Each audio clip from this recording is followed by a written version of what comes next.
Good morning. It's Glenn. Just having some coffee, thinking about life. I was going to do another vlog in my closet, but I couldn't find a way to get comfortable. I wanted to sit down. So I'm here in my bed where the lighting has gotten even worse. I don't know what to do about it. I don't know what to do about a lot of things. But yeah, I wanted to catch y'all up real quick, and I wanted to gush about my new short story. So, catching y'all up, I don't know, like, I'm behind on so many things. I've been trying to get caught up, but I only have the weekends, and I'm so exhausted on the weekends, just exhausted, and I've been kind of battling, like, I guess the threat of depression. Like, I went into a depression for a while. I don't intend to go back. I'm still, it's just kind of like normal, understandable, healthy frustrations with reality that I'm dealing with that have kind of gotten me down a little and, I don't know, knock the wind out of my sails here and there, but then I'll like catch a drift, like I keep going. It's just, I'm up and down in extremes lately, like, I don't know, literally everything, like, everything is frustrating me, and I don't know. I don't know how to even start getting into that. Like, any given topic would be a whole video unto itself, and I don't want to do that to y'all. I guess the biggest thing that's, like, I keep having to delay publications and such because mostly money and cover art. Like,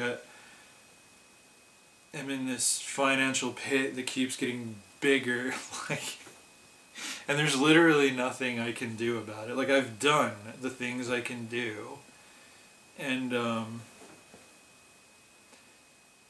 yeah, I mean, so I'm not going to get into that either, but that's the main thing. Oh, also, before I forget yet again, I wanted to explain something about what I'm doing differently with my videos. In particular, it'll be noticeable in my vlogs this year.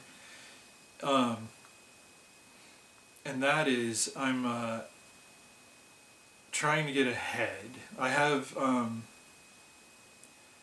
something that I'm planning to do later in the year that's going to take up a lot of time and creative energy, I suppose. And so I want to make sure I keep all of my publishing things going, all of my artistic expressions and creative expressions. I want to keep the videos going up regularly on this channel, just because it's a creative outlet unto itself, but it's also part of my author platform. So I want to keep it going, and I might not have time to put into it later in the year. So you're going to notice as the months go on that the new videos are set further and further in the past. Like, they don't quite catch up with reality because they post once a week, but I'm filming them more frequently than that. And the other stuff, you won't notice it as much because there's not a little date that spins onto the screen. But I'm going to be doing those, I'm hoping, honestly, to have all of my videos for the year recorded, edited, uploaded, and scheduled for release on YouTube by June, and then they'll be posted through the end of the year, and I won't have to do anything because I want to, by then I need to have all of my time and creative energy to devote to something else I'm doing at the end of the year, or the second half of the year. So it's definitely not about being lazy, because it's way more energy up front so that I can put energy into another thing later. But just so you don't wonder, why are like, it's August, why is this video dated April? So that's what's going on with that. I'm just giving myself room at the end of the year while not neglecting this project. So there's that. And then let's see. So gushing about my short story. Okay, so again, being tired. Like, I didn't do this on the day that it was released, which was, gosh, so Monday. It seems like weeks ago. Like, every day seems like 3 days. There's just, work is brutal right now. They let someone go. Like 8 days ago, they let someone go. And we're just obscenely understaffed. So, oh my gosh, there's so much on my shoulders there. I'm just wiped out when I get home. So I haven't had time to edit videos, I haven't had time to edit podcasts, I haven't had time, well, energy. It's time, yes. Energy, no.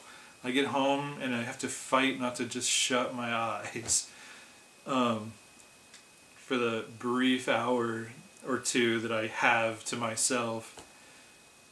And most days, honestly, to be completely honest, I come home from work and I just go to bed, and then I wake up and do it all again in the morning.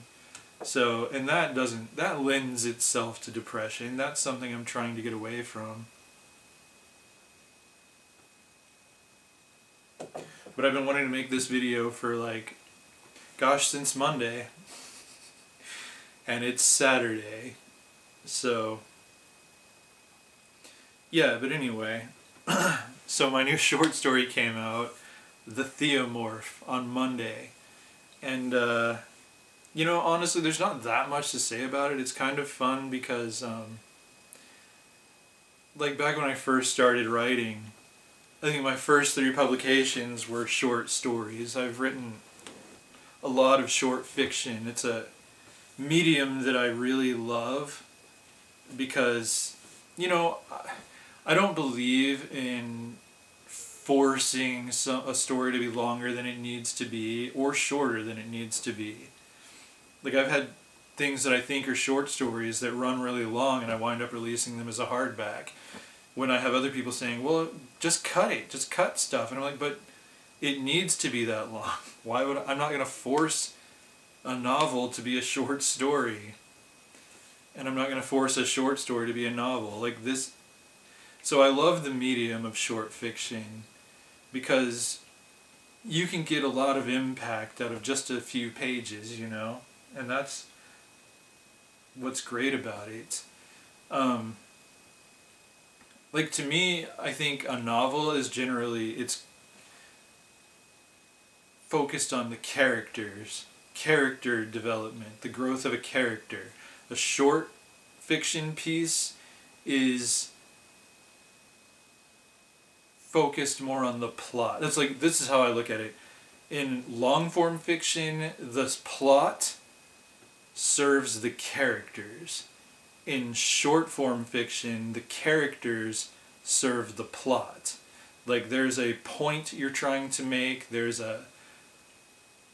just something you want us to think about, like The Twilight Zone, man, that's a good show, like, that kind of illustrates it. If you look at every episode of The Twilight Zone as a short story, it's more about the concept than it is about the characters, unless the character is the concept, but it's more about what sets them apart. It's not about, let's follow these people's lives, let's know everything about them. It's how do they serve the high concept of this episode. So I used to write a lot of those. Like I've gotten into, over 25 years of being a published author. I have a lot of worlds I've revisited that just grow larger, and like the short story that came out earlier this year was Metronome's Death Match, and it's part of a larger narrative. It is a short story, but it's part of the Metronome's story that has novels and short fiction that fit together into one cohesive narrative thread. But this one, the Theomorph, is a standalone story, more like the old stuff I used to do, like the just kind of little morality tales. Like my first short story was The Rainbow Colored Sheep. And it's a little morality tale. It's just kind of a, let's examine an issue. Same with Aries Cage, Breath, Benches. Like they're just Hollow Jane. They're short stories that just kind of are illustrating a point or, a high concept. And so it's one of those, and it's fun because it feels like playing with my old toys or something, because it's not the kind of short story I've really taken the time for in recent years, because I'm much more focused on the bigger worlds. But it's fun to know that I can still do stories like The Theomorph, which is like, it's about a kid or a young man who can turn into a god. It's a very short story, and it's all about how governments manipulate him, or they try to use him to serve their own agendas. And because it's such a short story, I can't really talk too much about it without just telling you the story, and then why would you buy it, I think it's a $1.99 on Amazon, or it might just be 99 cents on Amazon.com as an ebook, and there's a paperback you can get through my website, glensladeclarkjr.com. But yeah, this one, I feel like it's powerful, and there's only 4 characters. That's what I love about short fiction. You don't get dragged off into the characters so much. It's about the concept. This boy can turn into a god, and kings find out about his power. But what is his power as a god? He basically just kind of turns ethereal, he just becomes one with the air and whispers into people's ears, I love you. Pretty much. I love you and I'm with you always. That's his power as a god. And somehow kings find a way to corrupt that. They find a way to use that for their own agendas. And so it's a story about what that does, and how the protagonist takes that, I guess, how it affects him, how it affects them, and how it affects the people of 2 kingdoms, basically. So you have 2 kings, a boy who can turn into a god, and the boy's mother. And those are the 4 characters. So, very short story. If you get the paperback, it's full of ads. Just to make it... I do the paperbacks just so that, if you want something tangible for the bookshelf, or to say to someone who doesn't do ebooks, here, read this. That's why I do the paperbacks. And it's not a wide release because I don't think it's really in print. Because I do like to get the minimum page count for a very short story. I have to pack ads into the back. And so that's not something, that needs to be in Barnes and Noble. But it's out there for those of you who want it. And all the ads are self-serving. They're all for my stuff. So just kind of, hey, you might like this story too. But yeah, so you can read it any way you want. But ebook is pretty immediate, and it was, and the ebook is the primary release. That's the universal release, I guess you could call it. It's an ebook original short story. But yeah, I like it. It's one of those that just kind of, it's supposed to make you think. It's supposed to make you ponder the premise and how it might apply to our reality as well. That's what most of my short fiction like this, my little morality tales are. Just, okay, how does this story apply to my life? Because that's kind of where they come from when I'm writing them. I'm trying to process something in my life. Like, in this case, I guess I was I don't guess, I know, I was processing something that's a constant thorn in my heel, like just the way that politicians use God and religion to manipulate people. Like, that's kind of, to the point that it's not even in line with the message of the religion that they claim to represent with their policies, with their wars. Like, Jesus, for example, the Christian God, is not on anyone's side, so to speak. Like, in a war, like, nothing in the Christian scriptures would suggest that Jesus would want us to fight wars with anyone. So that's kind of one of the motivators behind me writing. There's a lot of stuff I write where it's just stuff I can't cope with, and it comes out on the page. Like, just stuff that bothers me and that I can't do anything about, or I need to process how an issue is affecting me. Most of them are personal. Like Aries Cage and Hollow Jane, or like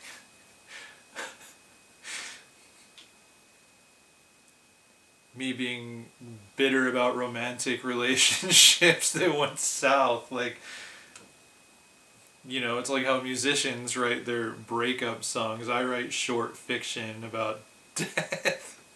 I write short fiction about birds in cages and like women who chop off people's heads and keep a case of them under their bed so they can just put on whichever one they feel like being that day. Like, that's how I deal with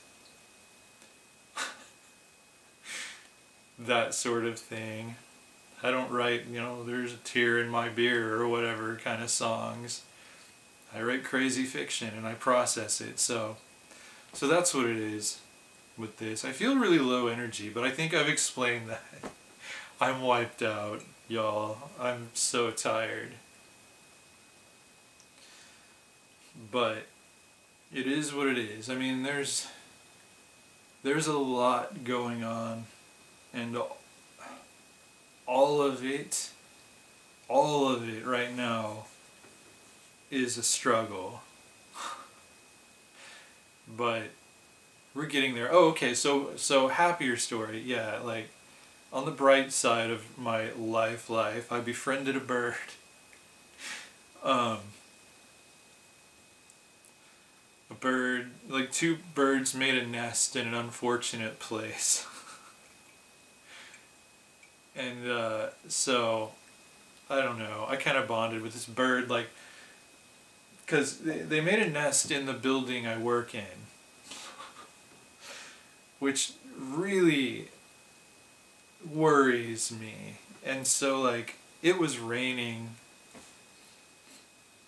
the last 2 days. It's just been raining all day, thunder, and the dad bird flies in and out of the building all day, back up to the nest, taking food and twigs and whatever.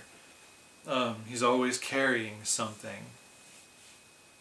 He's a very busy bird. And he does this for a few hours. He has a schedule. And then he spends the rest of the day in the nest with his girl and their eggs. And, you know, they're starting a little family. And they're only going to be in the nest for like 3 weeks probably. But, yeah, like, I don't want them to die of starvation. And so, like, I had... like I got a little makeshift bowl, like there's a plastic container in the, I guess you would call it a break room, like the little nook where we make our coffee, and I turned it upside down, took the cap, the lid off and turned it upside down, filled it with water and put it on the floor for the bird, because the day it was raining, he wouldn't go outside, but he seemed really bewildered, right? And he was just walking. He just got down on the ground and just started walking around, like looking for anything. And like even if he can find a bug here or there to eat and to feed his wife or whatever you want to call his mate,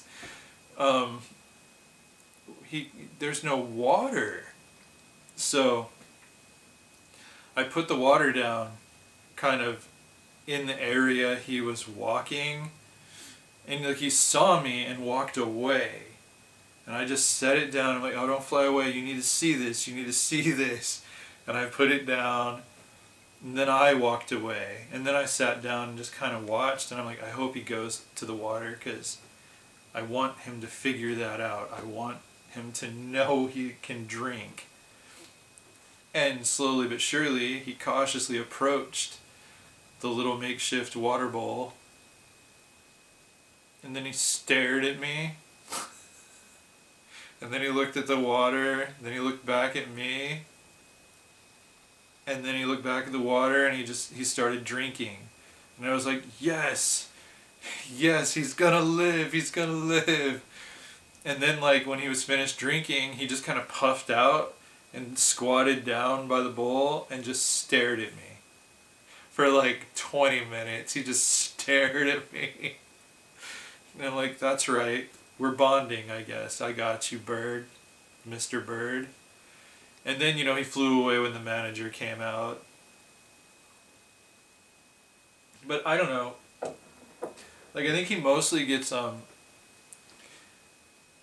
like, I know the baby birds, when the mom starts going off for food too after they hatch, like, they get their water from like worms and stuff, that you don't feed a baby bird actual water. But so I'm assuming like she can get hydrated if maybe he'll go barf in her mouth like shoot a baby bird or something. But maybe she can get water if there are bugs. I don't know. I don't see many bugs in there. But and then I got my friend Nick Aston. After work, I called him. I'm like, hey, have you left work yet? Because he works right down the road from me. And I asked him to go get some sunflower seeds, because I couldn't leave work. And if I did, it would be like we closed, and I wanted to make sure they had food. So then I set some sunflower seeds down on a piece of cardboard next to the water bowl. And yesterday morning, it did look like the seeds had been disturbed. And it was raining again all day, and the birds were up in their nests. He didn't even come down. So my hope is that he took some seeds up there, and that they had a store of food. And so, for the weekend, I did the same. I filled up the water bowl, put more seeds down on the cardboard. He should know where they are. I'm just hoping I'm just hoping they eat and drink over the weekend and that they're fine on Monday. Because again, it's just 3 weeks. I just have to keep them alive for 3 weeks. So, I mean, that's cool. Like, I thought that was a cool moment. Like, just me and that bird just looking at each other.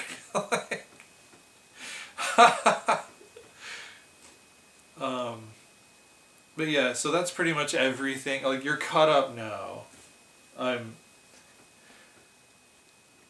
stressed out. I got a new short story and I made friends with a bird.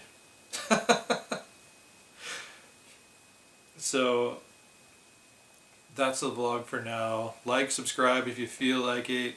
You want to read my writing, glennslade.clarkjr.com is my author website. And, that's all for now. And I'll catch up with y'all in a bit.